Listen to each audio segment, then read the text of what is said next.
Welcome back. You're watching Daybreak on Citizen Television. Thank you for staying with us. We welcome your contributions as well. The hashtag on Twitter is Daybreak. The SMS code is 22422. At Citizen TV Kenya, at Ayub Abdikadir, and at Safin_Achieng. And indeed, we're talking about the banditry attacks and what needs to be done to tame the situation. And in studio, we've been engaging a panel of 3 ladies and 2 gentlemen. We are having in studio Mheshimiwa Peter Lochakapong, Member of Parliament for Sigor constituency. And we are also having Brigadier Retired Ahmed Mohamed, a security expert, in studio also this morning. With us is Pauline Lenguris, the women representative of Samburu County. And before we went for that break, Honorable Lenguris, you were talking about the government, and I also had Mheshimiwa Lochakapong also talk about the government. I don't know which government are we talking about, because on the ground, the people see you as government. What is it that you have done to change their mindset so that they can also even embrace the development that has come in their regions? Because we're talking about the people rejecting development for their own reasons. We do not know why. But what have you done to try and change their mindset in terms of even, debunking the myth that cattle rustling is part of tradition? What are you doing on the ground? Because you represent government on the ground. Yeah, Asheng, thank you. I think we represent government is true. And the community I represent knows the boundaries. They know the government and they respect the government. There was a time the government called for peaceful disarmament. And people from Samburu, and it's in record, they returned all the guns voluntarily without using any force. But the people I'm referring are the people that are living in the valley. Those guys who migrated from Baringo, and they are sitting on the land for the people of Samburu. So those are the people I'm referring. They don't want to recognize that there is a government in place.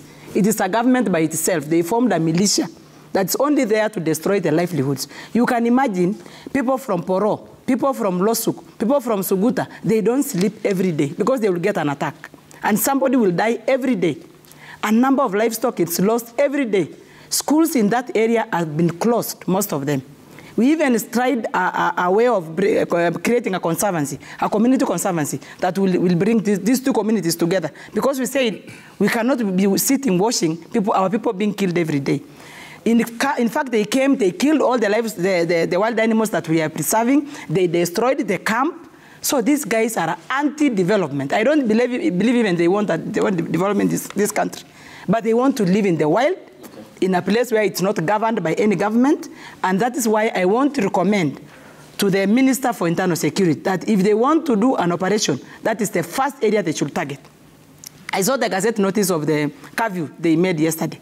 They are putting curfew in places that are not necessary. Maralal town is 28 kilometers away from where the bandits normally attack. So the places that need to be curfewed are the places that are always attacked, and the places where we have the insecurity. But you curfew the towns, you affect our economy. Okay, are you then saying that there is no understanding of where the problem is in areas that you have mentioned, and that there are no problems there in terms of insecurity? Yeah, there are places they have curfewed that have no insecurity issues.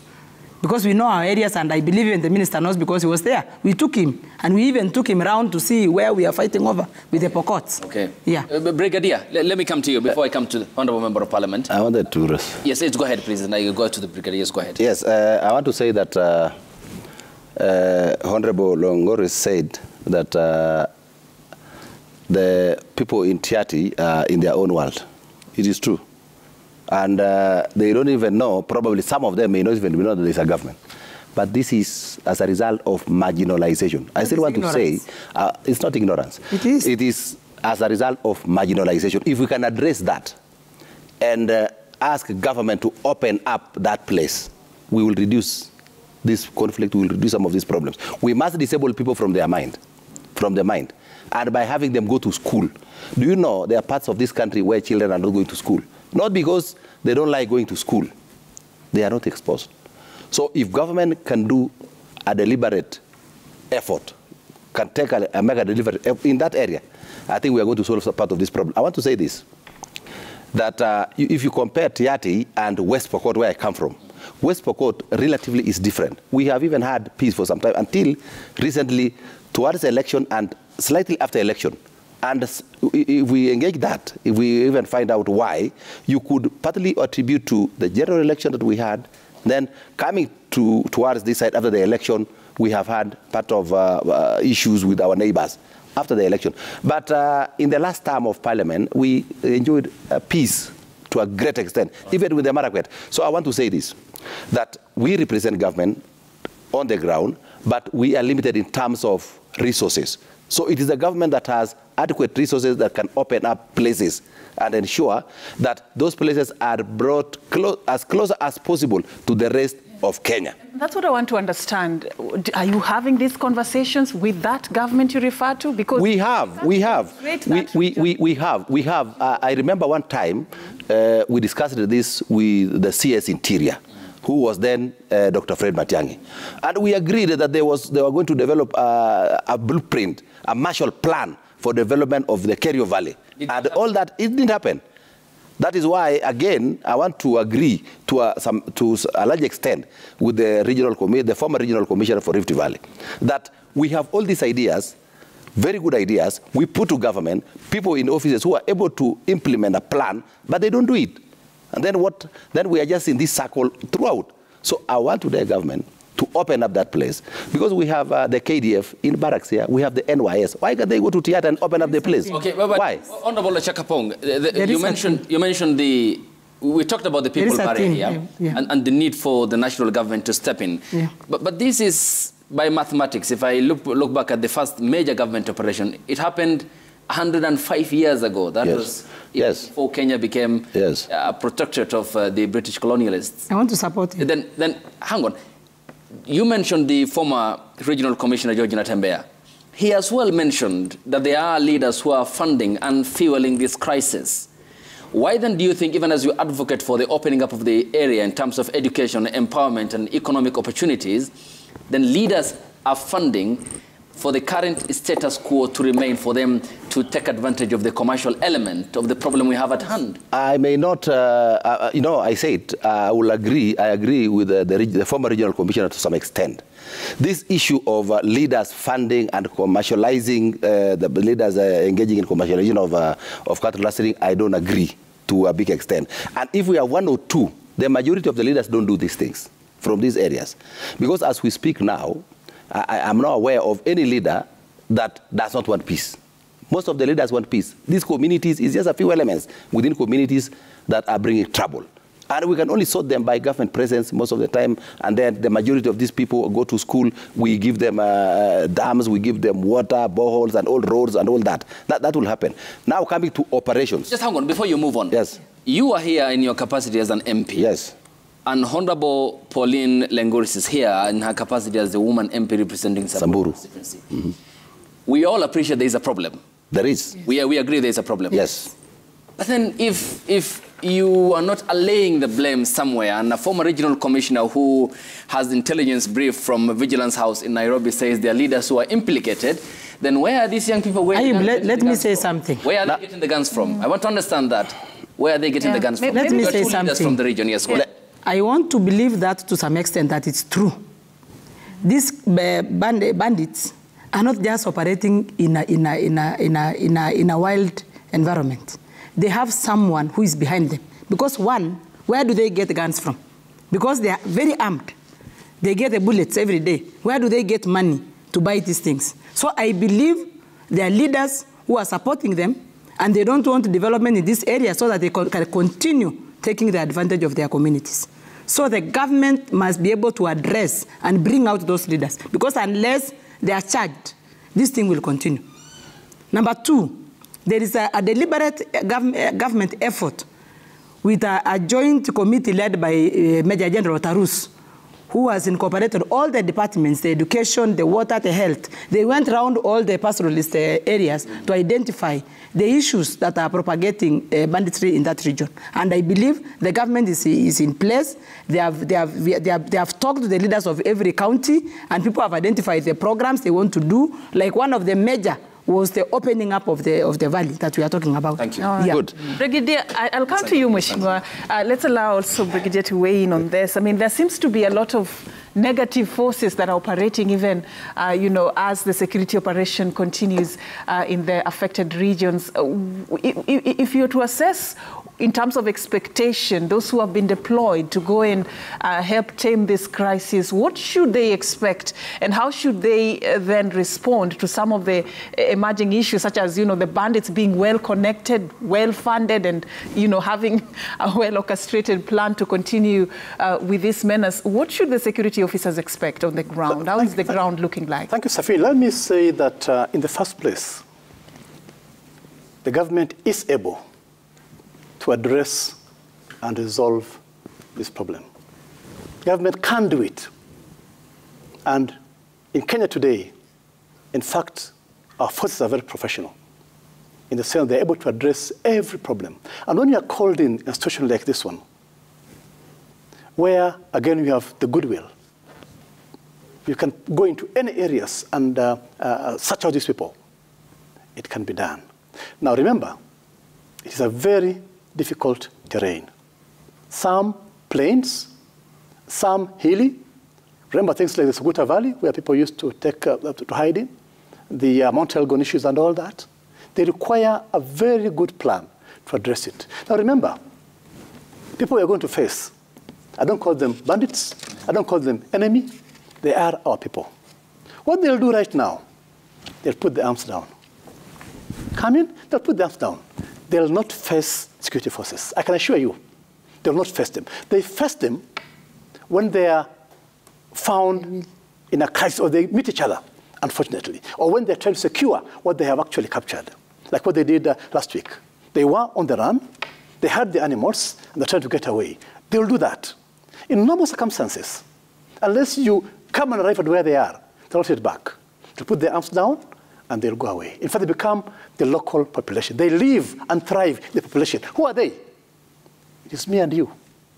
And I can assure you that it needs a concerted effort to address this. And I'm sure the MPs have said that. By the way, it goes from the top all the way down. The local leaders know exactly who are doing this. The lower leaders know exactly who are involved. Mm-hmm. I'll say again, Kapedo, Kakuma is deep inside our country. It's not on the border. They come in, plan these things with the local leaders. Plan it, they know where to go, arm, they know where the arms are, go in, raid, come back, disperse the animals, put the rifles away, wait for the next operation to happen. To do this, therefore, we require everybody. But one thing is very clear. To me, I'll always say again, the threshold is not there yet. What we need to do is a graduated process. We start from the bottom, engage the local leaders, engage the people, get their support, and then engage those in the bush also. Now, in the bush, they're not there now. They're back in town. They're in the villages now, unarmed. Who knows them? The locals know them. The elders know them. They know them. Here, sitting here, they know them. They know them. Tell them, they'll bring them, but they won't bring them because they thrive and survive on that. Why are they not in the bush now? Because they know the first have come in. They can't fight you directly. No. They'll not take you on direct. Remember, this is different from what we had in Mount Elgon about 20 years ago. Mount Elgon, the support forces were different. They were armed, ready for anybody, and they faced us in the mountains. But they got what they deserved. For now, reach there, we'll come out and we'll overcome them. But they know for now, they're going to cool down. They're going to be in towns and all that. Okay. They're there. It's not really going for the fight now. It's addressing the underlying issues, the root causes, with the leaders, with the population. So should future operations then be planned better and sort of like a surprise without like, ultimatum? Yeah, going public and saying we are coming, we have like 100 days of operation, 30 days curfew. Should the security details be made, secret? Thank you, Sachin. Yeah. This operation now does not require the CS for Interior. Mm-hmm. No. What we require is a long-term plan. Remember, we are 60 years independence. How can this be happening in our country? No. What we need is a campaign, a concerted effort that is continuous. We are being reactive now. We'll go in there, after 1 month, we're out. After 2 months, it starts again. What do? No. What we need is go in, sit with the people, understand what is going on, the issues that are there, get to know who are supporting these bandits, who are they? Me and you, and the MPs here. They don't speak. And the leaders, all of them are involved. It's not something that is from the bush. No, don't call the bandits. It's planned, it's prepared, and undertaken. So what we need is sit down and tell them, no, enough is enough. We'll not fight you right now, but we're putting measures in place to address the issues. And go for those who are funding, who are supporting. They're sitting here with us in Nairobi. They're not there, they're here. The chiefs, the local elders for the clans know exactly who is armed, where the arms are, who are involved. They know it. So to me, it's not a fight that is for the military. No. Fight it in towns. Fight it in the capital here. Fight it for the elite who are there. They all know exactly what is going on. Now, to do this, again, impunity. The issue of impunity. We are 60 years independence. Where have you seen those leaders taken on? Okay. Where have you seen that? They're there. We're taken on. Nothing happens. We go in now. After a while, it's quiet. We go back. Yet the same leaders will instigate this thing again, start again, and do something. We need a very concerted effort. Not the gun right now. Engage them now. Okay. And then let's see what happens. Before I come to the Honourable Member of Parliament, then Brigadier, I'm looking at the text of the language by the Interior CS. I mean, he says, you look at even the captions that he had used, the government hereby orders all in, that is in cabs, persons across the country holding illegal firearms, in cabs and or ammunition. I'm looking at the consequences. They are from disturbed and dangerous. Should the language ought to be then more persuasive? In terms of the moment now, yes, it has to be tough. Okay. But after a while, okay, we'll soften down. Yes. And then deal with the people. Yes, Honourable. Yeah, thank you very much, Abdikadir. I want to say that what the government is currently doing, I think is an exercise that in the short term is just geared to bring down the problem, but it may not solve it. From what has happened in the past, this has been undertaken, and we have not succeeded. I want them to go back and study what has happened in the past, the government, and even the CS Interior and the team. That, for example, in West Pokot in 1984, there was an operation led by KDF. It was led by then, I think, General Ngaiseri, at that time, 84. They even used choppers, military helicopters. Many people were killed. We don't even remember that time. It was bad. It was forced. Now came 2004, during Kibaki's time. That one for Ngaiseri was called the Nyundo operation. This one of 2004 was Dumisha Amani operation. And during Kibaki's time, the KDF worked with people, and they achieved a lot, and they brought peace. So I want them to go back and see what is the best approach to this thing. But by using force of operation, they will not achieve much. And I believe, no, I agree with the Brigadier here, that the solution lies with people. Let us talk. Let us agree. We know what needs to be done so that we can disable these people to come out of what they are doing. As it is now, looks like, everybody say, oh, the Pokot, these are our, the neighbors we are living, our neighbors. Unfortunately, all of them seems like we are in conflict. Personally, we are in conflict with them. Now, lately, now, the Marakwet have joined in. We have the Sampuru here, we have the Turkana, we have the other people. But nobody is telling you that even these pastoralists, there are neighbors elsewhere. They are also in conflict with them. Like, for example, the Turkana. They are in conflict with Karamojong of Uganda. The Toposa of, Sudan. The Nyangatom of Ethiopia. But nobody is saying that. But we are only talking of, is the Pokot is disturbing everyone. It is not true. It is just that where we are, our neighbors happen to be those that we are in conflict with because of conflict because of resources. Now, I want to say this, when the white man came, pastoralists just used to move. But now we have put boundaries. That now, West Pokot reaches here, Turkana reaches here, Samburu is here, right? So those are imaginary boundaries that were brought in just because of administration.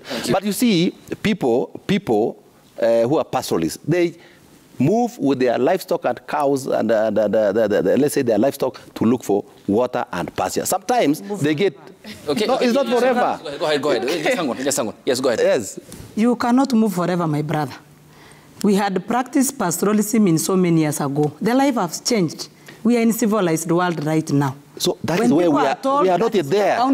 Most of our people are not there yet. This is the boundary of West Pokot. That should be the boundary of West Pokot. When you are told this is the boundary of Samburu, that should remain. You cannot force people to move out of their land because we are pastoralists to come and occupy their land by force. Those are title lands. People have their title deeds and have been displaced. And we cannot sit here as leaders and accept such a false perception to continue. We should respect boundaries. We should respect our neighbors, because the Pokots are really fighting with all their neighbors. And that's evident that maybe our and Washokosi kidogo. Because you cannot fight the Turkanas, you fight the Marakwets, you fight the Samburus, and we sit here to say these people are uncivilized. No. Maybe about the operation. A minute. Yes, about the operation. You had your time. I think the government has tried so many other ways of bringing peace in that region. But what I agree with the brigadier that the operation they are doing right now should be an organized operation. They should also consider, because in the past experiences, we have had people suffering because of the operation. Women and children. People have been brutally displaced by the police officers. The women have been raped. So there are so many cases. People taking the property of the people by force. So I think this time such experience will not come out. And like yesterday, the first curfew, I was told they took the matatu that was transporting people to Maralal from Nyahururu. And normally we travel so many hours. Because it has reached the curfew time, all of them were taken to police station. So I want the government, so that the officers will not take advantage of this operation to harass the public. Thank you. Yeah. Yes, right of reply. Yeah, correct. Briefly. Yeah, thank you very much. I want to say this, that we now have curfew. They will only implement or effect this curfew in places where this, the security personnel can access. Like, for example, as she's putting it for Maralal, for Sigor in West Pokot. By around 5 yesterday, people are running away from the market. And it was a market day, just because it is curfew. That is not where some of these people they are looking for are. So it may not really succeed. Now, I want to say this, that one thing from what she was saying, that we cannot allow people just to continue moving. People are civilized now. Now, those guys may not be civilized as she's putting it. And we want to bring them to that level of civilization by opening up the places and then working on the marginalization. Then, too, as she sits here, she's the woman rep for Samburu. I don't know whether she's aware that Samburu, the Samburu people, especially from Samburu East, are now in Isiolo. And there's a conflict between them and the people of Isiolo. The people of Isiolo are telling them go back. They cannot go back because the back they are supposed to go to has no pasture. So they get into conflict. That is Samburu with the people of Isiolo. It's the same thing. Like now in West Pokot, the people of West Pokot moved to Turkana to look for pasture. And then they are told now go back. So by going back, it means you drive your livestock back, then they go and die. Okay. Right. We cannot allow that to happen. I understand the passion, Yeah. but Brigadier, you had a lot to say concerning the conversation we are having. What is your reaction to? Safin, the police were deployed yesterday together with the military. I want to say for this specific operation, it started yesterday and it ended yesterday. It's over. It's actually over. I can assure you it's over in the sense that no locals will take on security forces. They'll go back to their normal operations. Even the curfew won't help very much because these guys are organized and planned for specific moments. They've achieved it now. They've gone back. And you won't find them. Accusing individuals out there, the young boys and men who are there, will not help right now. The key thing is go now, start what I call a proper campaign strategy that is long-lasting to address once and for all this situation. That we plan properly, prepare properly in terms of engaging the people, in terms of development, in terms of addressing issues, in terms of talking to leaders whom we know, and where necessary, hold them accountable for what will happen in the future. I can assure you, we have all the intelligence. We have it all. We know who are doing this. I'm going back to the issue of impunity. Please don't spare them. Remember, In Mount Elgon, we succeeded because the military was given a free hand. And people remember very well. A lot of leaders, we dealt with them. And they went quiet and came up very quiet after that. Top leaders, whom we know very well. We know them very well. They were dealt with properly, and they were silent, and they never brought a problem again. For now, the key thing is talk to the leaders. All right. Okay. And guide them, and tell them that from now on, there'll be no impeachment. We'll deal with them accordingly. Thank you. We want to sample some of the feedback that you're receiving, but before we do that, do we seem to be getting it right? Because in the previous administration, the former Interior CS, Dr. Fred Matiang'i, had disbanded the Kenya Police Reservice, and coming in now, the current CS has responded by redeploying them. And this unit has been likened to the local defense unit in Uganda for allegations that some of them, have been involved in giving, firearms to some of these bandits and all, some of the concerns that have been raised with regards to this operation. Do you think we are getting it right? One administration does this, the other seems to be doing something different. We keep on shifting goalposts here and there, but we don't seem to be getting the solution, are we? Thank you. We don't seem to be getting the solution. This time, we should get it right. Remember, the KPR are there basically to defend that community. Yeah. They all have them on both sides. So if we are attacked, they're able to respond. But what we need is that assurance. Mm-hmm. Even without that the national government will deploy security forces. And when that happens, we'll deal with you. You see, we are giving them to tell them, give protection to your people. Now, where there are gaps, what do? Illegal arms. All those communities you're talking about, all of them have illegal arms. Remember, in this country, over 800,000 illegal arms out there. 10% is a no thrift. And all the communities have them. And they use them to defend their animals. They use them to defend their villages. Why? Okay, thank you. Yes, I just want to comment on NPRs. I think the previous government did it wrongly, because they just took people from the villages and they were given guns without taking them through any training, without telling them how to use these guns, when are they supposed to use these guns. But this time around, because Samburu is one of the counties that we have NPRs, and I think even the other pastoralist communities have, this time around they did it rightly. Because once they have identified people they think they are responsible from the villages, they are elected by the members. Number two, they are taken through a very rigorous, robust training by the police officers, by the GSUs, and after the training, they graduated, and normally they are attached to the police officers. So the NPR do not operate on their own, but they are always guided by the police officers, and that is because of the reason of the uncontrolled militia. Because if people are not, the police officers are not enough to protect the people in every place. So this is coming as an hand to support the police officers. Okay, yes. I want to say that I think government is doing a wrong thing by assigning or giving NPR to certain communities. She's talking of Samburu having gotten NPR. We are aware the Marakwet have, now the Pokot don't have. Media has portrayed the Pokot negatively for a long time. It is not true. And we cannot have what we are calling a collective punishment, that we just want to punish the Pokot because of a few people who happen to be Pokot. So I think the government is almost treating Kenya like the animal farm, where now some people are issued with guns, others are denied. Then two, I don't know what the government is going to do. I wanted to say, first of all, before that government should disarm everybody, including taking away the NPR, or arm everybody. That should be the thing, because we are always in conflict. Then two, then I don't know what Kenya, what first. Yeah, let me just make my point. Yes, because you see, it is not right that a section of Kenyans are armed.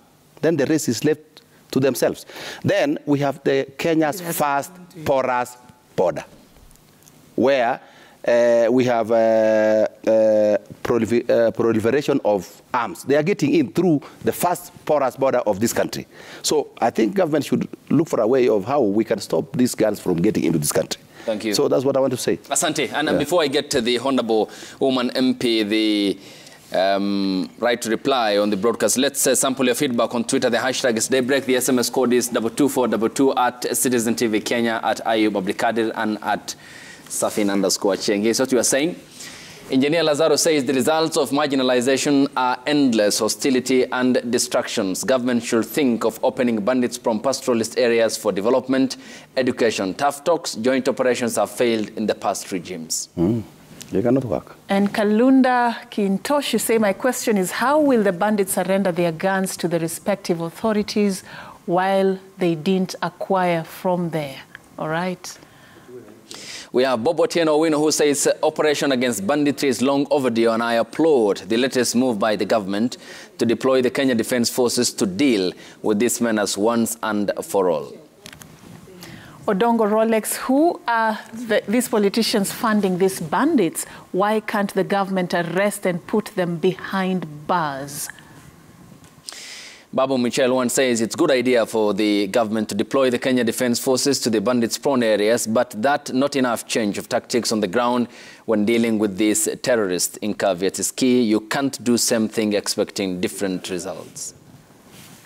Taruzo 89, the heartbeat of banditry is Tiati constituency. The government should carry disarmament in totality, then identify source of water to the area and build schools. Taruzo, thank you for your feedback. And that's what Kenyans are saying. Of course, we welcome your contributions as well. The hashtag on Twitter is Daybreak. The SMS code is 22422 at Citizen TV Kenya, at Ayub Abdikadir, and at Safin_Cheng. Indeed. And of course, thank you so much for sharing those with us. We'll be sampling more as we continue, but pertinent questions there being raised.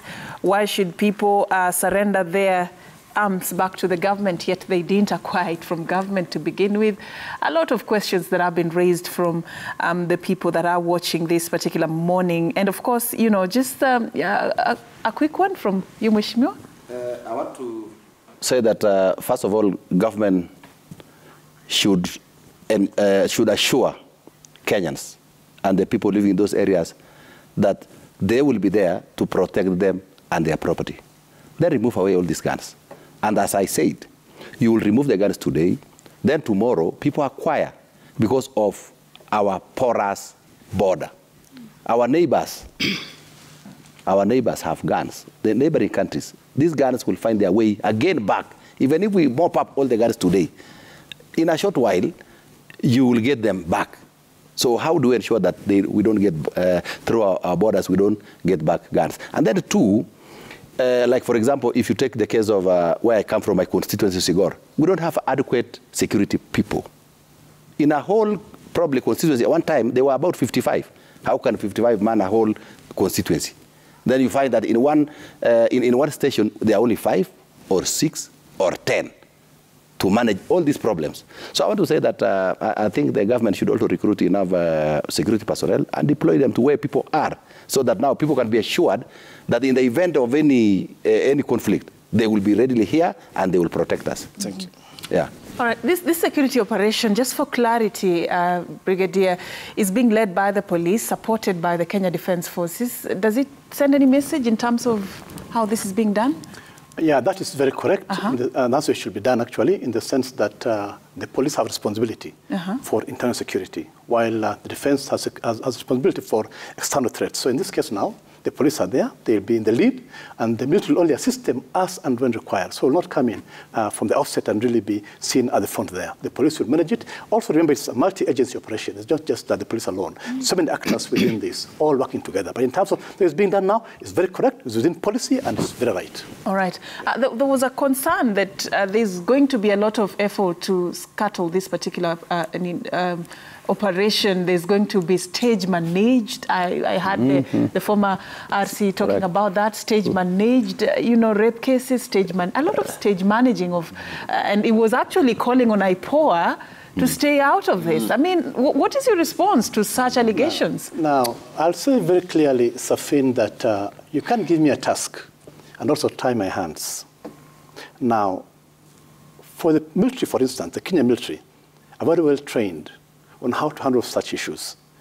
And also you can't avoid issues from the sides that will come in.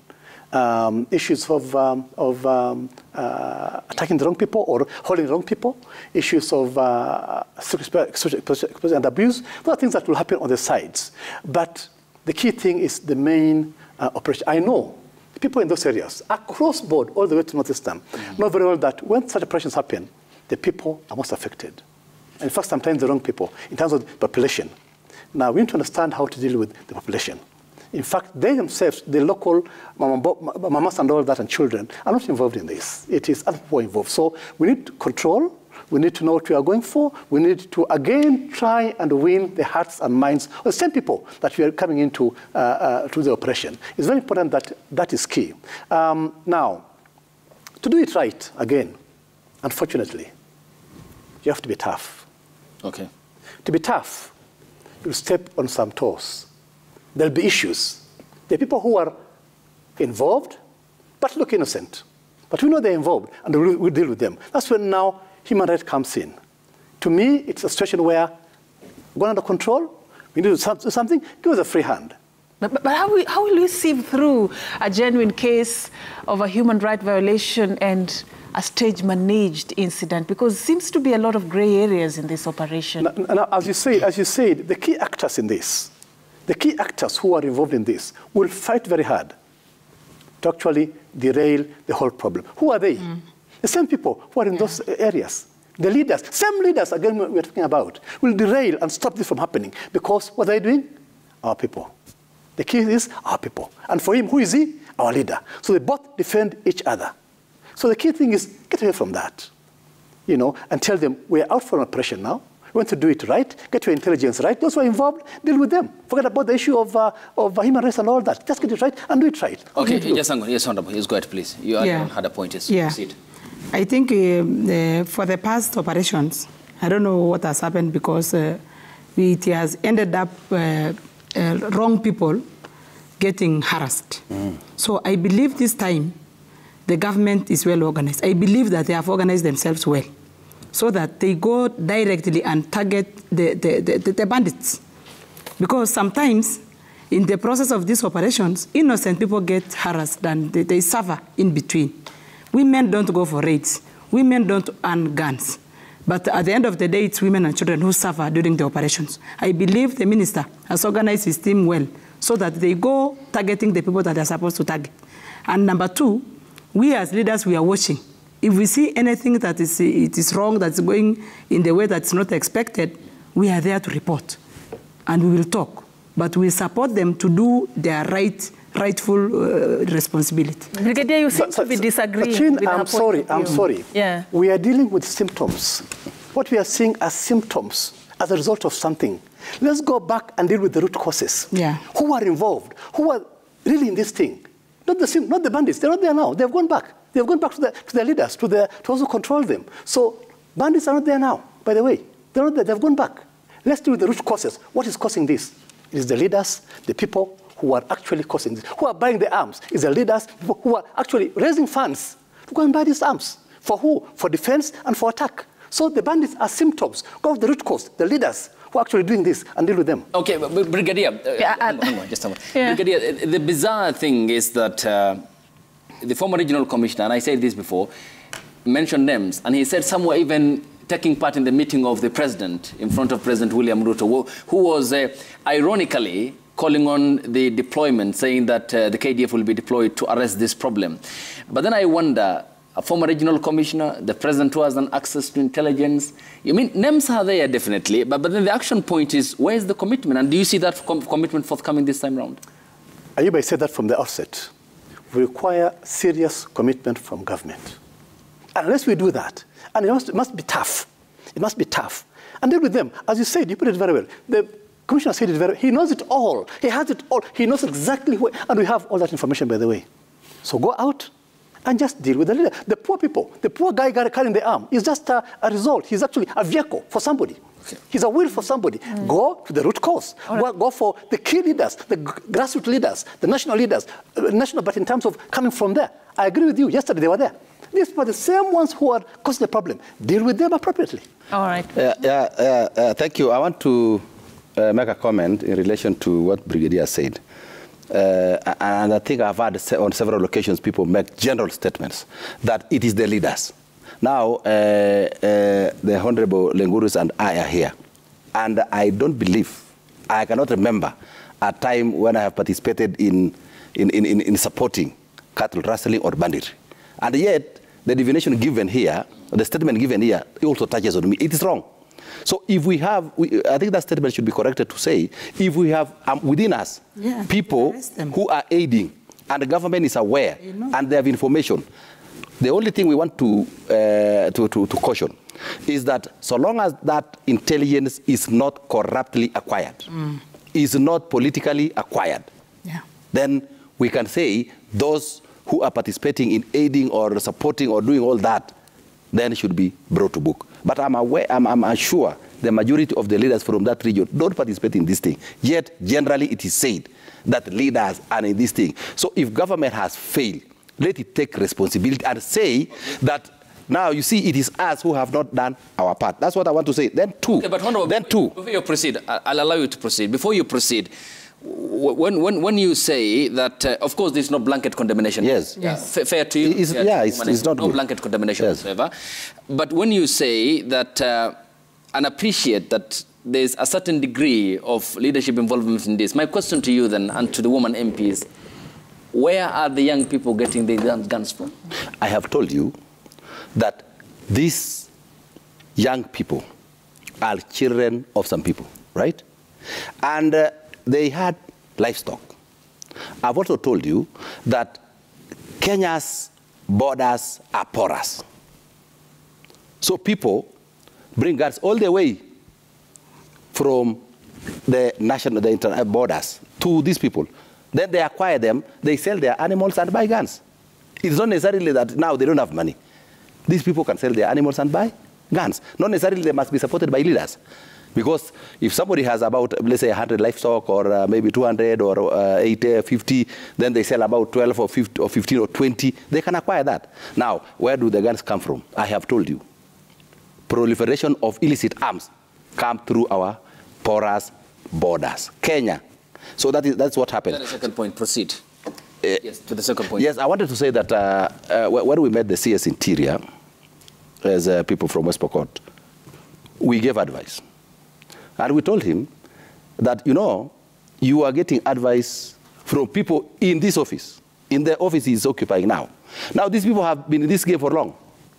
And probably they will give you advice based on what they think you need to hear and you need to get.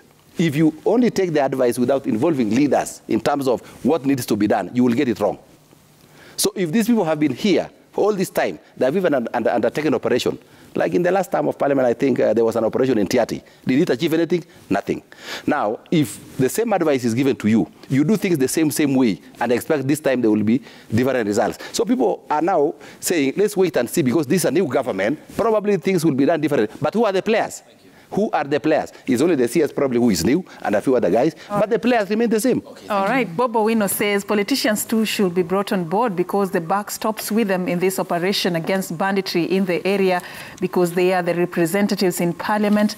Engineer Lazaro, the results of marginalization are endless hostility and destruction. Government should think of opening the bandit-prone areas. And of course, Web Nomad, to put an end to the unrest in the north is to initiate economic projects and build roads. This will keep the local population occupied and give them the impression that government is providing for them. Reverend Harrison Koskei, you say that tough talk joint operations have been used by previous regimes and they have failed. The solution to bandit-prone North Rift and other pastoralist areas will be realized only through economic empowerment. Thank you for your feedback. And of course, just as we wrap up, we're almost wrapping up this conversation. We're talking about 100 civilians and 16 police officers who have died in the last 6 months alone. Mheshimiwa, these are just not statistics, are they? It is not. It's really a painful situation. And those are the civilians, those are people's children, those are somebody's husbands. We have really lost a lot of people out of this madness. I think the government should be serious this time around, because we cannot accept the situation to go like this forever. There is a consultative team, a task force that has been identified by the president. They are moving around these pastoralist areas. Because as they do the operation, they should come with another aspect of development. So that as they disarm these guys, because these guns must be brought out of the hands of these locals. And then they come in with the development programs. One, they should open roads in that area, especially the areas that have no roads, there are no health facilities, there are no schools, there are no markets. Right. Those guys live in the wild. So the first thing I would recommend the government to do is to open up roads. Because even if they want to do the operation, they cannot reach those people. They'll only do the operation in the places that they can access, the places that have roads. So that's the first intervention they should do. Open up the place. And that is what the recommendation we gave to the task force led by Major General Tarus. That first thing, open the roads. Number two, put water. Because that place is it requires a lot of water. It's a dry place. They should dig boreholes. They should put dams so that those people can have water. They can see that there's somebody who's responsible for them. Number two, they should force these people to take their children to school. They should also put some health facilities in that area. And number three, a very important one, that those guys, everyone to move back to their county. Because unless we address the issues of boundaries, these guys will never stop fighting. Okay. So those ones who are sitting in the land of Samburu, the 30% of the land, they should go back to Baringo. Those who are sitting in the land of Turkana, they should go back to their land. If there are Pokots living in, Turkanas living in the Pokot land, they should go back to their place. So that we mark our boundaries well. That is one of the ways of stopping these fights. Okay. Number three. And briefly, is there then a timeline to all what you have mentioned? Yeah. I don't know whether the government will have a timeline, because now we also struggle. They cannot do these things without a budget. Most of these things will require a big budget, because building roads, you need money. Okay. Putting up schools, you need money. Putting up boreholes and water dams, you need money. So I don't know whether the government is prepared, but what we are assured is that this government is serious, and we are going to address these kind of issues. Yeah, I want to agree with my colleague, the woman rep for Samburu, that finally she is now agreeing with me that we need to open up the places. We need to open up marginalized areas.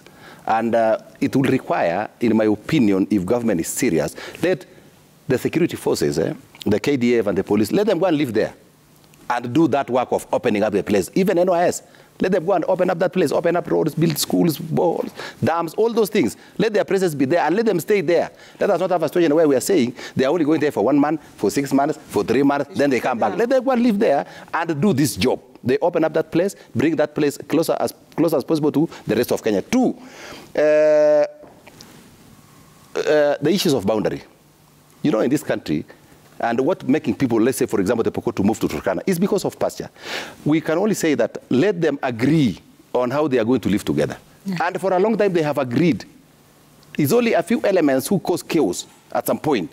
But for a long time, when people get, for example, the Pokot, the last events that happened, and it was even aired on your media, where over 100 cows were shot and killed by police without any reason. And then again, they wanted again to go back and reprimand these people. They even arrested about 7 boys for nothing. They just kidnapped them. So those are some of the things that will not help us. Thank you. So I want to say the government should be serious. And let us also believe. Let us believe that we all are intelligent. We all have ideas that we can contribute to make this one a success. In cooperation. Yes, Brigadier. I want to really say again that we must not live in denial. We must not live in denial. And we can't blame the government. While we, the leaders at the grassroots, are not taking charge, we must take charge and control our people.